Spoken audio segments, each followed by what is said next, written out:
to outbreak of coronavirus in last couple of years, I realized that corona has not been the only major outbreak in the history of mankind.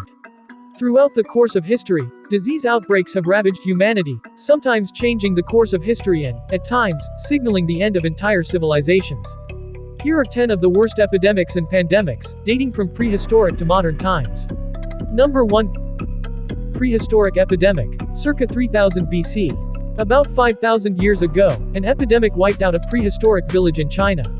The bodies of the dead were stuffed inside a house that was later burned down. No age group was spared, as the skeletons of juveniles, young adults and middle-aged people were found inside the house. The archaeological site is now called Hemine Manga, and is one of the best preserved prehistoric sites in northeastern China. Archaeological and anthropological study indicates that the epidemic happened quickly enough that there was no time for proper burials, and the site was not inhabited again. Before the discovery of Hemine Manga, another prehistoric mass burial that dates to roughly the same time period was found at a site called Miaozigo, in northeastern China.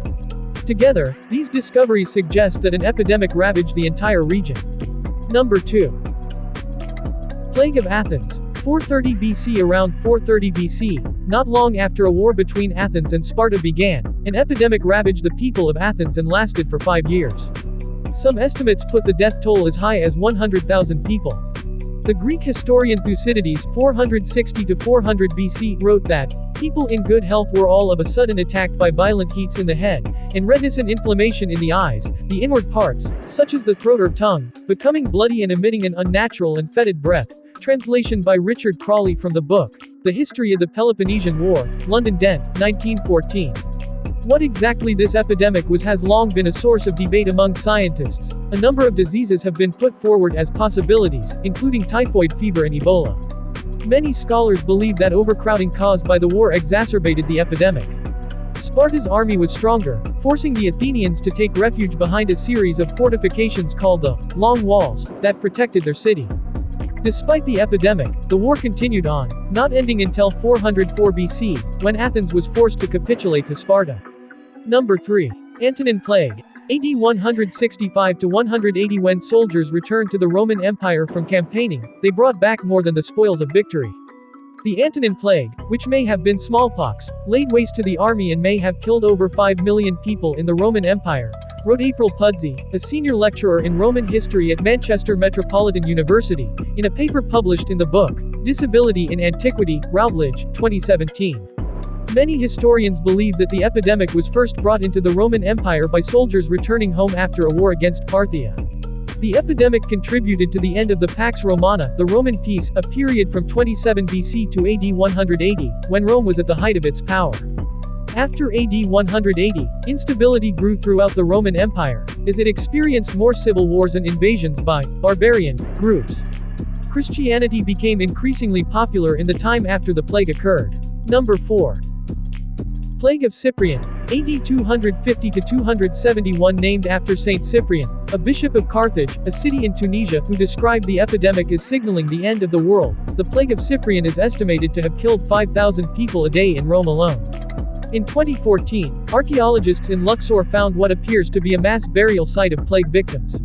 Their bodies were covered with a thick layer of lime, historically used as a disinfectant. Archaeologists found 3 kilns used to manufacture lime and the remains of plague victims burned in a giant bonfire. Experts aren't sure what disease caused the epidemic. The bowels, relaxed into a constant flux, discharge the bodily strength, and a fire originated in the marrow ferments into wounds of the fauces, an area of the mouth. Cyprian wrote in Latin in a work called De Mortalitate, translation by Philip Schaff from the book, Fathers of the 3rd Century, Hippolytus, Cyprian, Keys, Novation, Appendix, Christian Classics Ethereal Library, 1885. Number 5. Plague of Justinian. AD 541 to 542. The Byzantine Empire was ravaged by the bubonic plague, which marked the start of its decline. The plague reoccurred periodically afterward. Some estimates suggest that up to 10% of the world's population died. The plague is named after the Byzantine Emperor Justinian, reigned AD 527 to 565. Under his reign, the Byzantine Empire reached its greatest extent, controlling territory that stretched from the Middle East to Western Europe. Justinian constructed a great cathedral known as Hagia Sophia, Holy Wisdom, in Constantinople, modern-day Istanbul, the empire's capital.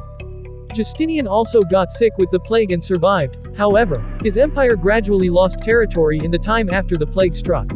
Number 6. The Black Death, 1346–1353. The Black Death traveled from Asia to Europe, leaving devastation in its wake. Some estimates suggest that it wiped out over half of Europe's population. It was caused by a strain of the bacterium Yersinia pestis that is likely extinct today and was spread by fleas on infected rodents. The bodies of victims were buried in mass graves. The plague changed the course of Europe's history. With so many dead, labor became harder to find, bringing about better pay for workers and the end of Europe's system of serfdom. Studies suggest that surviving workers had better access to meat and higher quality bread. The lack of cheap labor may also have contributed to technological innovation. Number 7. Cocolistly epidemic, 1545–1548. The infection that caused the Cocolistly epidemic was a form of viral hemorrhagic fever that killed 15 million inhabitants of Mexico and Central America. Among a population already weakened by extreme drought, the disease proved to be utterly catastrophic. Cocolistly is the Aztec word for pest. A recent study that examined DNA from the skeletons of victims found that they were infected with a subspecies of Salmonella known as S. paratyphi, which causes enteric fever, a category of fever that includes typhoid. Enteric fever can cause high fever, dehydration and gastrointestinal problems and is still a major health threat today. Number 8. American plagues. 16th century. The American plagues are a cluster of Eurasian diseases brought to the Americas by European explorers. These illnesses, including smallpox, contributed to the collapse of the Inca and Aztec civilizations. Some estimates suggest that 90% of the indigenous population in the Western Hemisphere was killed off. The diseases helped a Spanish force led by Hernán Cortés conquer the Aztec capital of Tenochtitlan in 1519 and another Spanish force led by Francisco Pizarro conquer the Incas in 1532. The Spanish took over the territories of both empires. In both cases, the Aztec and Incan armies had been ravaged by disease and were unable to withstand the Spanish forces. When citizens of Britain, France, Portugal and the Netherlands began exploring, conquering and settling the Western Hemisphere, they were also helped by the fact that disease had vastly reduced the size of any indigenous groups that opposed them. Number 9. Great Plague of London, 1665–1666. The Black Death's last major outbreak in Great Britain caused a mass exodus from London, led by King Charles II. The plague started in April 1665 and spread rapidly through the hot summer months. Fleas from plague-infected rodents were one of the main causes of transmission. By the time the plague ended, about 100,000 people, including 15% of the population of London, had died. But this was not the end of that city's suffering. On September 2, 1666, the Great Fire of London started, lasting for 4 days and burning down a large portion of the city. Number 10. Great Plague of Marseille, 1720–1723. Historical records say that the Great Plague of Marseille started when a ship called Grand Saint Antoine docked in Marseille, France, carrying a cargo of goods from the eastern Mediterranean.